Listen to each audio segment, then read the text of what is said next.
Adapun judul makalah kelompok kami yakni menulis proposal. Alhamdulillah, puji syukur kita panjatkan kehadirat Allah Subhanahu wa taala yang telah memberikan kita nikmat dan kesehatan sehingga kita masih diberi kesempatan untuk mengikuti proses belajar mengajar. Dan tak lupa kita sanjunkan salawat kepada keharibaan Nabi besar Muhammad sallallahu alaihi wasallam yang telah membawa umatnya dari alam yang gelap gulita menuju alam yang terang benderang.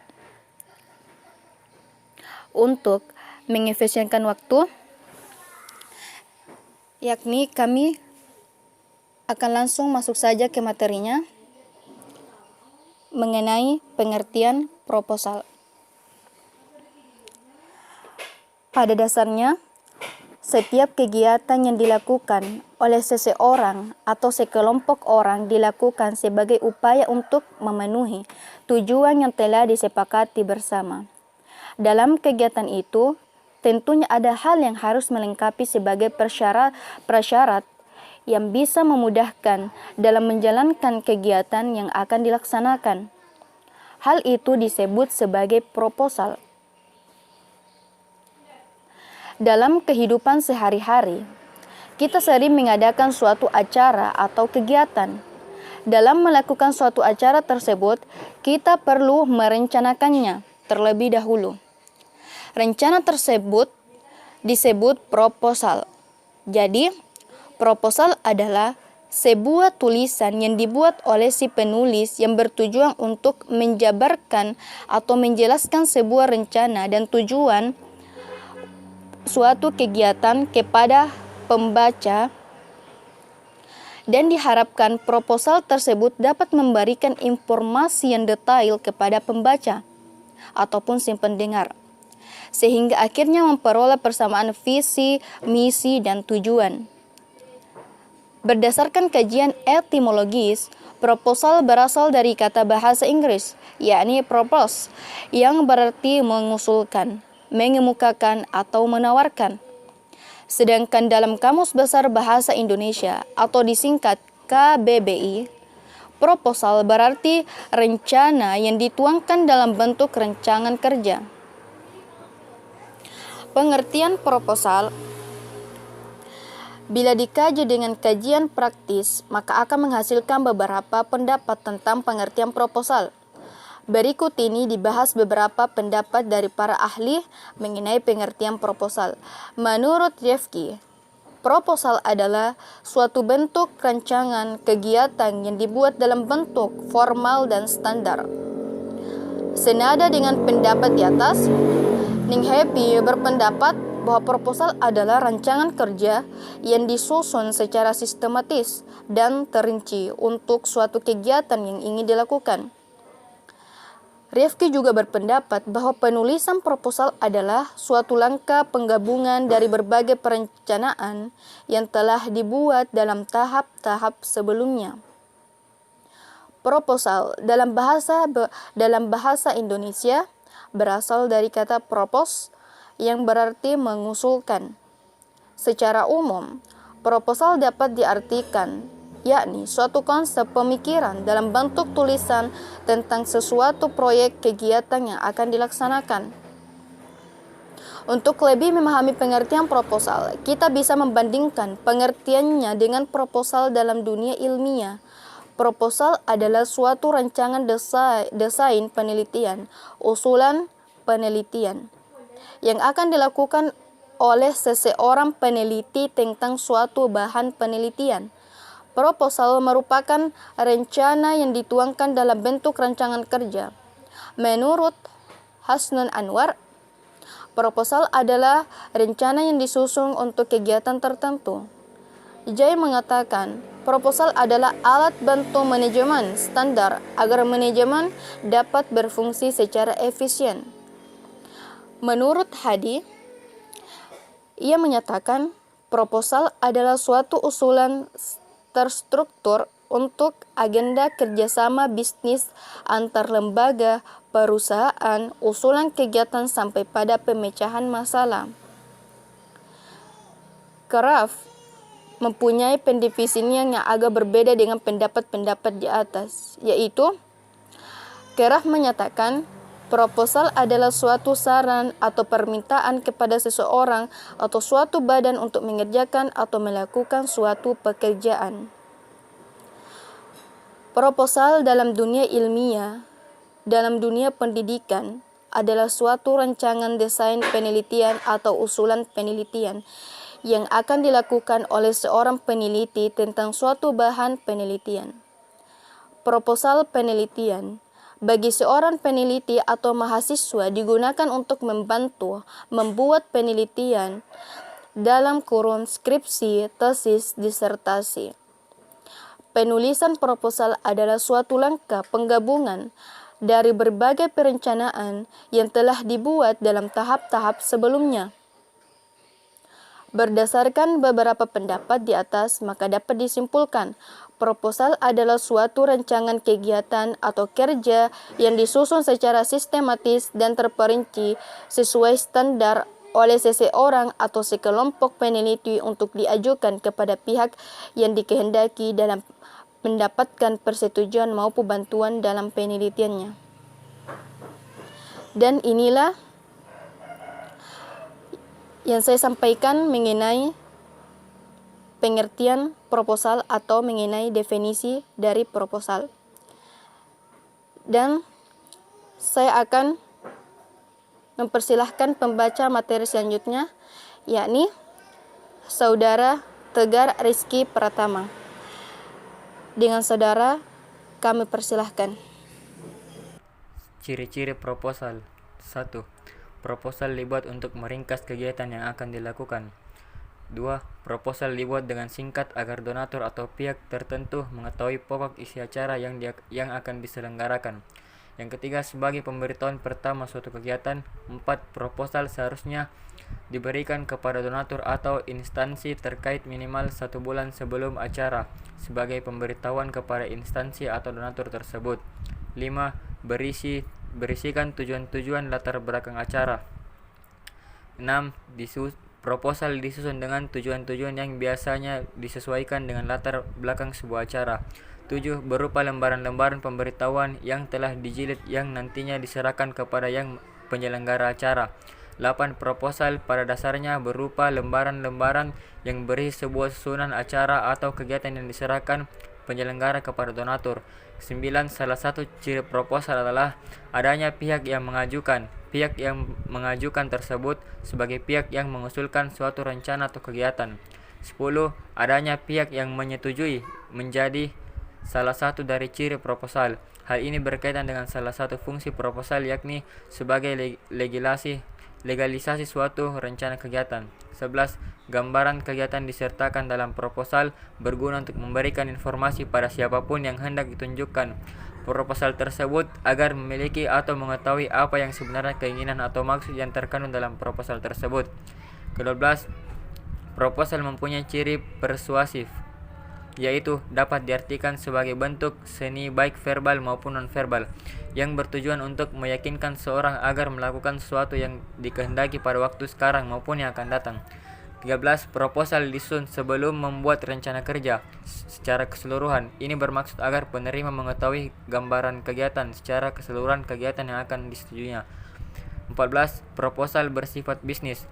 Maksudnya, proposal dibuat dengan tujuan untuk mengajukan kerjasama dan perjanjian atas suatu kegiatan. 15. Proposal disusun harus mempunyai sasaran dan tujuan yang jelas agar proposal tersebut bisa diterima dan disetujui oleh pihak yang menerima proposal dalam mengadakan pertimbangan. Manfaat proposal. Yang pertama, menjadi rencana yang mengarahkan panitia dalam melaksanakan kegiatan tersebut. Yang kedua, menjelaskan secara tidak langsung kepada pihak-pihak yang ingin mengetahui kegiatan tersebut. Ketiga, untuk meyakinkan para donatur atau sponsor agar mereka memberikan dukungan material maupun finansial dalam mewujudkan kegiatan yang telah direncanakan. 4. Sebagai gambaran awal sebuah kegiatan. 5. Sebagai alat untuk memperoleh persetujuan dari pihak berwenang. 6. Sebagai alat pengontrol jalannya kegiatan. Yang ketujuh, sebagai alat evaluasi kegiatan. Yang kedelapan, sebagai salah satu alat untuk memperluas jaringan kerja dan komunikasi. Itulah tadi penyampaian materi dari Saudara Tegar Rizky Pratama. Selanjutnya, kami persilahkan oleh Saudari Vina Fahira untuk penyampaian materi selanjutnya. Dengan ini kami persilahkan. Selanjutnya, keunggulan proposal dan kelemahan proposal. Jadi, keunggulan proposal yang pertama dapat menarik sponsor untuk memberikan sumbangan dana. Yang kedua, dapat menjadi bukti legalitas. Yang ketiga, memperlancar dan mempermudah pelaksanaan kegiatan. Yang keempat, memperkecil masalah yang timbul dalam suatu kegiatan. Yang kelima, sebagai rancangan biaya. Yang keenam, transparan, efektif, dan efisien. Adapun kelemahan dari proposal yaitu tidak memiliki kekuatan tanpa adanya juru bicara dan memiliki tingkat kepercayaan yang rendah. Selanjutnya yaitu tujuan proposal. Semua jenis proposal memiliki satu tujuan yang sama, yaitu untuk menyampaikan suatu rencana kegiatan secara rinci, sehingga kegiatan tersebut dapat diterima, mendapatkan dukungan dan izin pelaksanaan atau mendapatkan dukungan dana. Tujuan setiap proposal tentunya berbeda-beda tergantung jenis proposal yang akan dibuat. Namun setidaknya ada beberapa tujuan dari pembuatan proposal, yaitu yang pertama, untuk mendapatkan dukungan dalam bentuk pendanaan suatu kegiatan oleh pihak sponsor, masyarakat, ataupun donatur lain, semisal dalam acara kegiatan 17 Agustus, bazar, pembangunan sarana umum, dan kegiatan-kegiatan lain. Yang kedua, untuk melakukan penawaran kerja sama bisnis. Proposal dibuat oleh pihak bisnis untuk diajukan pada pihak investor agar mau mendanai bisnis yang akan atau sedang dijalankan dengan sistem dan pembagian hasil tertentu. Lalu yang ketiga, untuk mendapatkan persetujuan atau izin suatu riset atau penelitian. Dan yang terakhir, untuk melakukan tender atau lelang pada proyek-proyek pemerintah maupun swasta. Selanjutnya, jenis-jenis proposal. Berdasarkan bentuknya, proposal dapat dibagi menjadi 3, yaitu formal, non-formal, dan semi-formal. Adapun jenis-jenisnya seperti proposal riset atau penelitian, proposal acara, proposal kerjasama, proposal permohonan dana, proposal kerja praktek, dan proposal usaha. Proposal berbentuk formal terdiri dari 3 bagian utama, yaitu bagian pendahuluan, isi proposal, dan bagian pelengkap penutup. Bagian pendahuluan terdiri dari sampul dan halaman judul, surat pengantar atau kata pengantar, ikhtisar, daftar isi, dan pengesahan permohonan. Bagian isi proposal terdiri dari latar belakang, pembatasan masalah, tujuan, ruang lingkup, pemikiran dasar atau anggapan dasar, metodologi, fasilitas, dan personalia atau susunan panitia, keuntungan dan kerugian, serta waktu dan biaya. Sedangkan bagian pelengkap penutup berisi daftar pustaka, lampiran, tabel, dan sebagainya. Proposal non-formal merupakan variasi atau bentuk lain dari bentuk proposal formal karena tidak memenuhi syarat-syarat tertentu atau tidak selengkap seperti bentuk formal. Proposal non-formal biasanya disampaikan dalam bentuk memorandum atau surat, sehingga sebuah proposal non-formal harus selalu mengandung hal-hal seperti masalah, saran, pemecahan, dan permohonan. Dan proposal semi-formal hampir sama dengan proposal non-formal, yaitu variasi atau bentuk lain dari bentuk proposal formal karena tidak memenuhi syarat-syarat tertentu atau tidak selengkap seperti bentuk formal. Sedangkan ragam proposal berdasarkan tujuan penulisannya adalah proposal yang bertujuan untuk mengajukan pengadaan riset maupun penelitian. Proposal penelitian terdiri dari yang pertama, proposal penelitian pengembangan.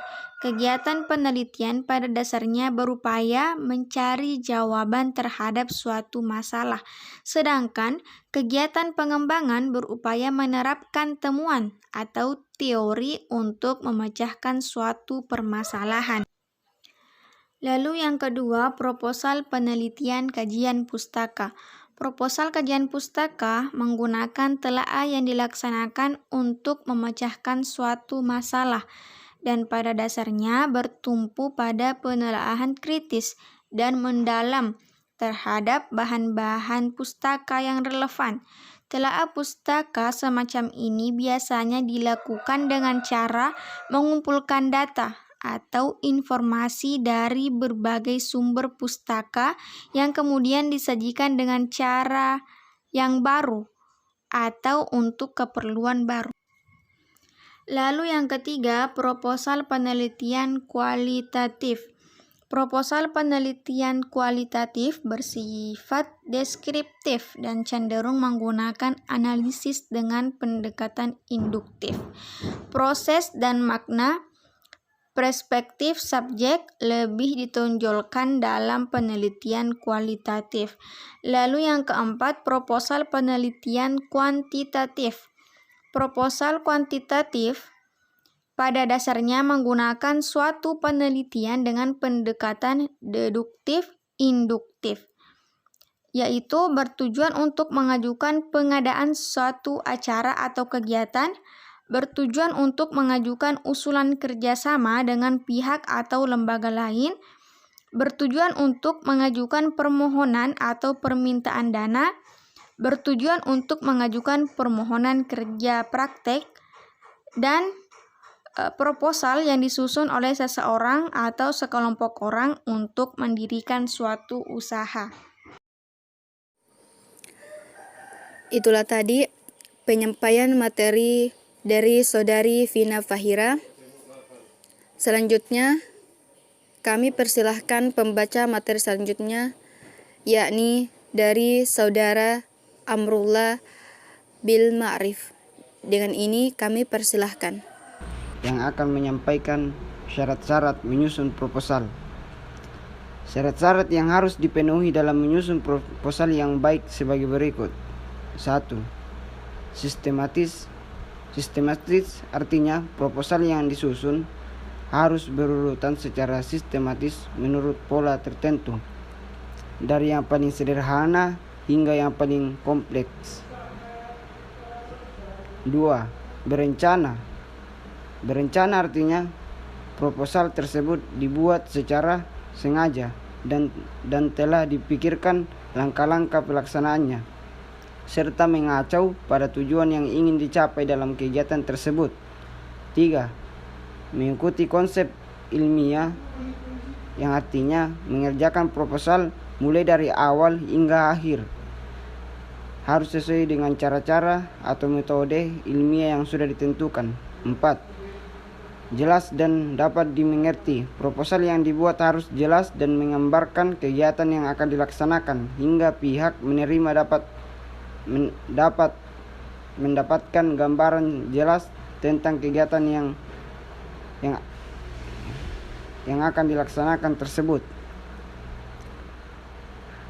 Bagi-bagian yang harus ada dalam proposal adalah, adapun bagian-bagian dalam proposal meliputi: 1. Waktu dan tempat pelaksanaan. Harus dijelaskan waktu dan tempat dilaksanakan kegiatan secara tepat dan jelas. 2. Sasaran kegiatan yang merupakan objek yang menjadi sasaran dari pelaksanaan kegiatan yang diajukan, contoh dalam suatu kegiatan LKMM. Sasaran kegiatan adalah mahasiswa. 3. Susunan panitia merupakan pelaksanaan dan kegiatan yang diajukan harus disusun secara jelas dengan sistematis yang mudah dipahami. 4. Susunan acara. Susunan acara merupakan pelaksanaan dari kegiatan yang diajukan. Harus disusun secara jelas dengan sistematis yang mudah dipahami dan dengan minimal memuat unsur waktu kegiatan, tempat dan penanggung jawab. 5. Rencana anggaran biaya merupakan rencana perkiraan pengeluaran yang akan digunakan dalam kegiatan yang diajukan. Format anggaran terdiri atas nomor urut, kebutuhan seksi, volume, dan jumlah contoh terlampir. Penutup merupakan kata penutup dari proposal yang diajukan berisi kata harapan dan terima kasih. 7. Pengesahan. Bagian pengesahan digabung dengan sub bab sebelumnya, dalam kurung tidak dibuat dalam lembar tersendiri yang berisi tanggal pengesahan, instansi pelaksanaan kegiatan pengesahan.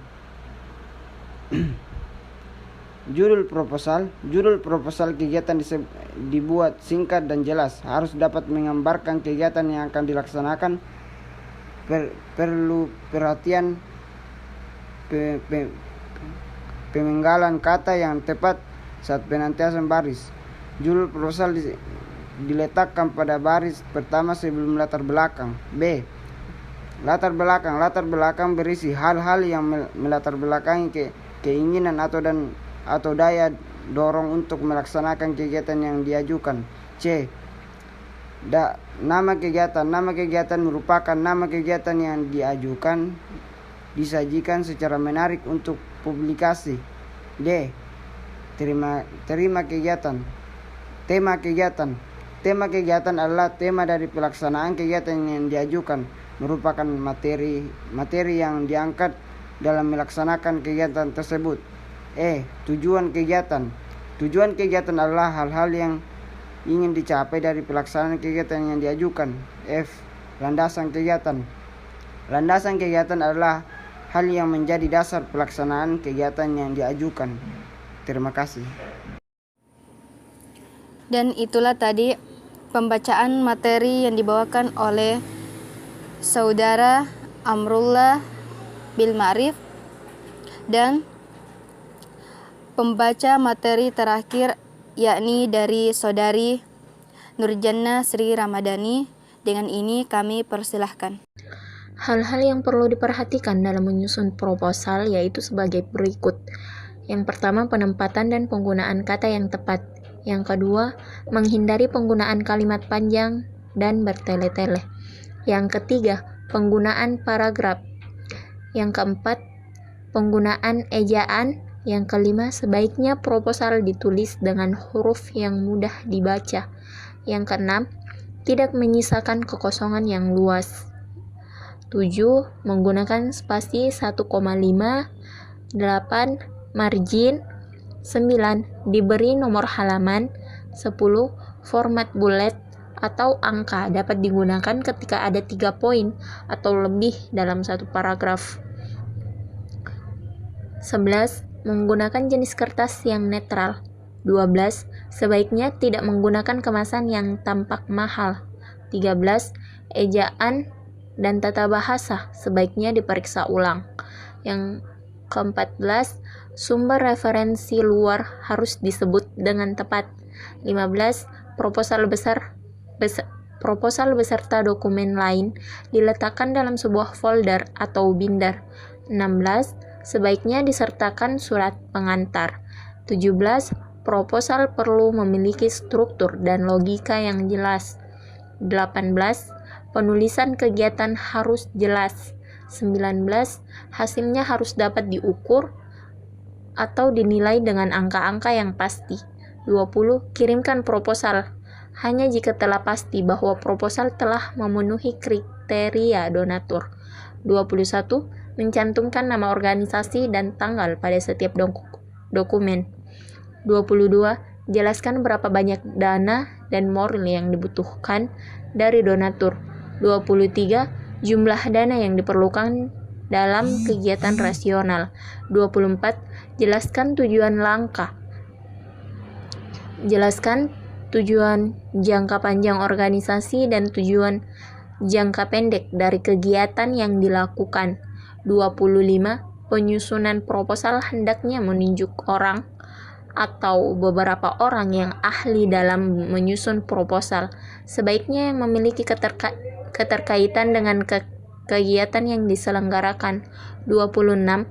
Penyusun proposal mempersiapkan bahan-bahan dan informasi yang diperlukan, yaitu berupa bahan-bahan hasil kesepakatan seluruh panitia.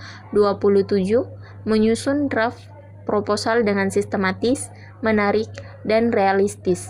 28. Proposal dibicarakan dalam forum musyawarah untuk dibahas, direvisi, dan disetujui. 29. Dibuat proposal yang telah disempurnakan untuk dipergunakan dengan semestinya. 30. Proposal diperbanyak dan didistribusikan kepada pihak-pihak yang dituju, baik internal maupun eksternal. Kaidah kebahasaan dalam menulis proposal. Yang pertama, harus logis. Kalimat yang digunakan harus masuk akal dan sesuai dengan latar. Kemudian yang kedua, baku, sesuai dengan Kamus Besar Bahasa Indonesia, bukan bahasa gaul maupun daerah. Yang ketiga, jelas, harus nyata dan tegas. Keempat, mudah dipahami. Kalimat yang digunakan haruslah mudah dimengerti. Jadi gunakan bahasa yang ringan-ringan saja namun sesuai dengan Kamus Besar Bahasa Indonesia. Yang kelima, menggunakan banyak istilah ilmiah, baik berkenaan dalam kegiatan itu sendiri ataupun tentang istilah-istilah berkaitan dengan bidang keilmuannya. Contohnya, dalam ilmu pendidikan, istilah tersebut mencakup efektif, kompetensi, minat baca, dan psikologis. Yang keenam, banyak menggunakan kata kerja, tindakan, dan menyatakan langkah-langkah kegiatan atau biasa disebut dengan metode penelitian. Kata-kata yang dimaksud yaitu mengamati, mendokumentasi, melakukan, berlatih, mengisi, membaca, dan mencampurkan. Yang ketujuh, menggunakan kata-kata yang menyatakan pendefinisian yang ditandai dengan penggunaan kata, yakni, yaitu, merupakan, atau adalah. Yang kedelapan, kaya dengan kata-kata yang bermakna perincian, seperti selain itu, pertama, kedua, ketiga. 9. Menggunakan kata-kata denotatif atau bermakna sebenarnya. 10. Menggunakan bahasa yang sopan dan mudah dimengerti.